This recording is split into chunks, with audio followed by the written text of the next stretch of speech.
കാലങ്ങൾ കഴിയുന്തോറും നാടൻപാട്ടിൻ്റെ മധുരം വർദ്ധിച്ചു വരികയാണ്. ഒപ്പം ആസ്വാദകരുടെ എണ്ണത്തിലും കാര്യമായ വർധനവുണ്ട്.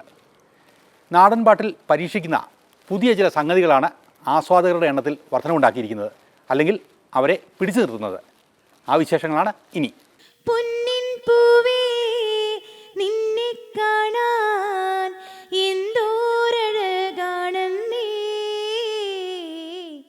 നാടൻപാട്ടുകൾ നാടിൻ്റെ സാംസ്കാരിക പൈതൃകത്തിൻ്റെ ആത്മാവിനെ തൊട്ട സംഗീതമാണ്.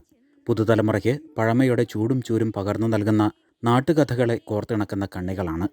പോയ കാലത്തിൻ്റെ സാഹിത്യ ഗന്ധമാണ്. വൃത്തവും വ്യാകരണവും ബാധകമാകാതെ ലിഖിതമായ സംഗീതശാഖകൾ തെളിച്ച വഴികളിലൂടെ സഞ്ചരിക്കാതെ കേൾവിക്കാരൻ്റെ ഹൃദയത്തിലും നാവിൻ തുമ്പുകളിലും ഇടം പിടിച്ച ഗാനവീചികൾ എഴുതപ്പെടാതെ വായ്മൊഴിയായി തലമുറകളിൽ നിന്നും തലമുറകളിലേക്ക് കൈമാറ്റം ചെയ്യപ്പെട്ടപ്പോൾ ഈണം നീട്ടിയും കുറുക്കിയും താളം അയഞ്ഞും മുറുകിയും പദങ്ങൾ പരിണമിച്ചും ഉദ്ഭവരൂപത്തിൽ നിന്നും ഏറെ മനോഹരവും ആസ്വാദ്യവുമായി പിൽക്കാലത്ത് പല നാടൻപാട്ടുകളും മാറി. അപ്പോഴും ഉള്ളടക്കത്തിലും ഇതിവൃത്തത്തിലും മാറ്റം വരാതെ സംരക്ഷിച്ചു പോന്നു. കാലങ്ങൾ കഴിയും തോറും നാടൻപാട്ടുകളുടെ മാധുര്യം വർദ്ധിക്കുകയാണ്, ഒപ്പം ആസ്വാദകരുടെ എണ്ണവും.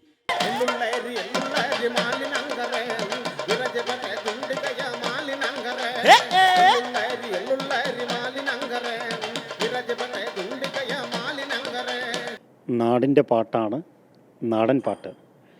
നാടിനെ തിരിച്ചറിയുകയും നാട്ടുകാരെ തിരിച്ചറിയുകയും നാട്ടുസംഗീതം എൻ്റെയും കൂടെ ആണ് എന്നുള്ള ഒരു ഉത്ബോധം ഇവിടുത്തെ രാഷ്ട്രീയ സാംസ്കാരിക പ്രസ്ഥാനങ്ങൾ ഉണ്ടാക്കിയത് കൊണ്ട് ഈ കാലഘട്ടം ഏത് തരം പാട്ടുകളും ആരുടെ പാട്ടുകളും ഈ നാടൻ പാട്ട് ഓരോ ജാതി സമുദായങ്ങളായിട്ടാണ് പാടി വന്നത്.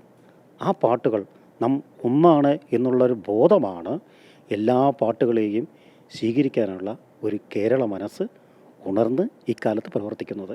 അവതരണത്തിൽ അനുവർത്തിച്ചു വരുന്ന കാലാനുസൃതമായ മാറ്റങ്ങളും പുത്തൻ പരീക്ഷണങ്ങളുമാണ് നാടൻ പാട്ടുകളുടെ സ്വീകാര്യത വർദ്ധിപ്പിക്കുന്നത്. പാലക്കാട് സ്വദേശി ജനാർദ്ദനൻ പുതുശ്ശേരിയെ പോലുള്ള മലയാളത്തിലെ നാടൻപാട്ട് കലാകാരന്മാരിലെ മുൻനിരക്കാരെല്ലാം തന്നെ അവതരണത്തിൽ വ്യത്യസ്തതകൾ അവലംബിച്ചുകൊണ്ട് തന്നെയാണ് വേദികൾ കീഴടക്കുന്നത്.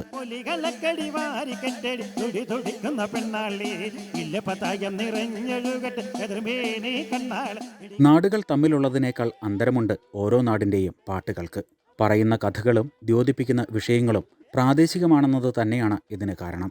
തുഞ്ചൻ പറമ്പിൽ നിന്നും ഒരു പഞ്ചവർണ്ണ കിളി പറന്നേ, തുഞ്ചൻ പറമ്പിൽ നിന്നും ഒരു പഞ്ചവർണ്ണ കിളി പറന്നേ.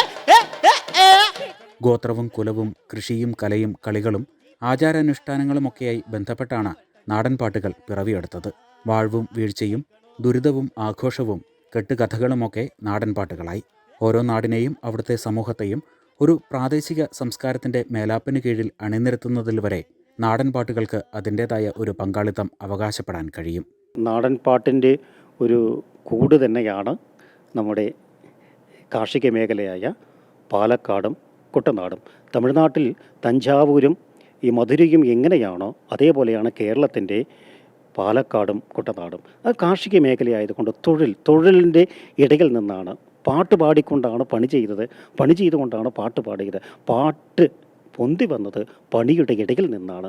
തൊഴിലിനെ മാറ്റി നിർത്തിക്കൊണ്ട്, ജീവിതത്തെ മാറ്റി നിർത്തിക്കൊണ്ട് നമ്മൾക്ക് നിലനിൽക്കാൻ കഴിയില്ല. തീർച്ചയായിട്ടും പാട്ടിൻ്റെ ഏറ്റവും വലിയ പ്രത്യേകത എന്ന് പറയുന്നത് അത് ജീവിതത്തിന് വേണ്ടിയാണ്. ജീവിതത്തിന് നിലനിർത്താൻ വേണ്ടിയിട്ടുള്ള പാട്ടുകളാണ് നാടൻ പാട്ടുകൾ. സദസ്സിൻ്റെ മനസ്സറിഞ്ഞ് അവരെ തൃപ്തിപ്പെടുത്താൻ കലാകാരന് കഴിയുമ്പോഴാണ് അവതരണം അർത്ഥവത്താകുന്നതും ആസ്വാദനം പൂർണ്ണമാകുന്നതും. പൊതുവായ വേദികളിൽ നാടൻ പാട്ടിന് സദസ്സായി എത്തുന്നത് പല അഭിരുചികളിൽ ഉള്ളവരായിരിക്കും. കാഴ്ചക്കാരായി അല്ലെങ്കിൽ കേൾവിക്കാരായി മാത്രം ഇരിക്കുന്നവരും അവതരണത്തിൻ്റെ മുഴുവൻ ആവേശവും ഊർജവും ഉൾക്കൊണ്ട് ആസ്വദിക്കുന്നവരും ഉണ്ടാകും. മുമ്പത്തേക്കാളൊക്കെ നാടൻ പാട്ടുകൾക്ക് ഇന്ന് യുവതലമുറയിൽപ്പെട്ട ആസ്വാദകരും ഏറെയാണ്. അവതരണത്തിന് മിഴിവേകാൻ വാദ്യങ്ങളുടെ അകമ്പടി ഉണ്ടായതാണ് യുവതലമുറയെ നാടൻപാട്ടുകളിലേക്ക് ആകർഷിച്ചത്. യുവതയുടെ ഹൃദയമിടിപ്പിനൊപ്പം ചടുലതയാർന്ന വാദ്യമേളങ്ങളും ഒത്തുചേർന്നപ്പോൾ നാടൻപാട്ടുകൾ വേദികളെ പ്രകമ്പനം കൊള്ളിക്കുന്നവയായി.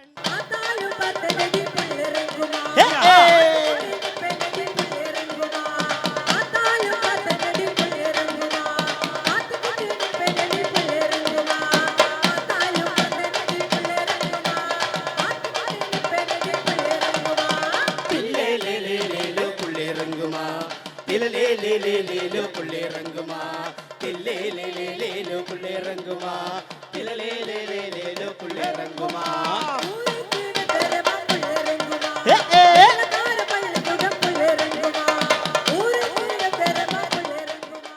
പണ്ട് ഒരു ഇനത്തിൽപ്പെട്ട നാടൻപാട്ടിന് ഒരു പ്രത്യേക വാദ്യോപകരണം എന്നൊരു അലിഖിത നിയമം നിലനിന്നിരുന്നെങ്കിൽ ഇന്ന് ഓരോ പാട്ടുകളും സൃഷ്ടിക്കുന്ന മൂഡിനനുസരിച്ച് ഒന്നിലധികം വാദ്യങ്ങൾ ചേർന്നൊരുക്കുന്ന താളമേള പ്രപഞ്ചമാണ് ദൃശ്യമാവുക. ഇവ കാണികളെ പിടിച്ചിരുത്തുകയല്ല, മറിച്ച് പ്രപഞ്ചത്തിൽ ലയിച്ച് താളത്തിനൊത്ത് ചുവടുവയ്ക്കാനും പ്രേരിപ്പിക്കുന്നു.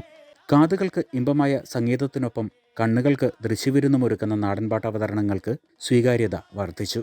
പിരിഞ്ഞു പോവല്ലേ പെണ്ണെ കണ്ണെ പൂമൂത്തേ, അലിഞ്ഞു പോയി ഞാൻ പൂവഴകെ പൂന്തേരെ, അലിഞ്ഞു പോയി ഞാൻ പൂവഴകെ പൂന്തേരെ. തെയ്യവും പെരുന്താട്ടവും മറ്റ് കലാരൂപങ്ങളും കാണികൾക്കിടയിലേക്ക് ഇറങ്ങിച്ചെന്ന ആസ്വാദനത്തിന് പുതിയ തലങ്ങൾ സമ്മാനിച്ചു. ഒരു കഷ്ണം വെള്ളത്തുണിയിൽ നിമിഷാർദ്ധങ്ങൾക്കുള്ളിൽ പല പല രൂപങ്ങൾ വിരിയിക്കുന്ന മണിയനും നാടൻപാട്ട് വേദികളിൽ കരഘോഷങ്ങൾ ഏറ്റുവാങ്ങുകയാണ്. ആനമയിൽ ഒട്ടകവും കുട്ടിയും പൂവുമൊക്കെ കാണികൾക്ക് മുന്നിൽ നർമ്മത്തിൻ്റെ അകമ്പടിയോടെ അവതരിപ്പിക്കപ്പെടുന്നു. വേലപ്പാട്ടോ ദേവീസ്തുതികളോ എന്നുവേണ്ട, തലമുറകൾ കൈമാറി വന്ന നാടൻപാട്ടുകൾ ഏതായാലും കേൾവിക്കാരൻ്റെ ഉള്ളിൽ സൃഷ്ടിക്കുന്നത് ഒരു ഗ്രഹാതുരത്വമാണ്. പുതുതലമുറ എഴുതുന്ന നാടൻപാട്ടുകളിൽ പലതിലും പഴമയുടെ ആത്മാവിനെ പൂർണ്ണമായും ഉൾക്കൊള്ളുന്നില്ലെങ്കിലും ഗ്രാമീണതയോടും സാംസ്കാരിക പൈതൃകത്തോടും ചേർന്നൊഴുകുന്ന പാട്ടുകൾ ഇപ്പോഴും തൂലികകളിൽ നിന്ന് ഉതിർന്നു വീഴാറുണ്ട്. നാടൻപാട്ടിൻ്റെ എന്തായാലും ഒരു ജനറ്റിക്ക് പുതിയ പാട്ട് എഴുതുന്നവർക്ക് വാമൊഴിയായിട്ട് വന്ന പാട്ടുകൾ പിന്നീട് വരമൊഴിയായിട്ട് അത് പകർന്ന് നൽകാറുണ്ട്. അപ്പോൾ ഈ കാലഘട്ടം വ്യത്യാസമുണ്ട്.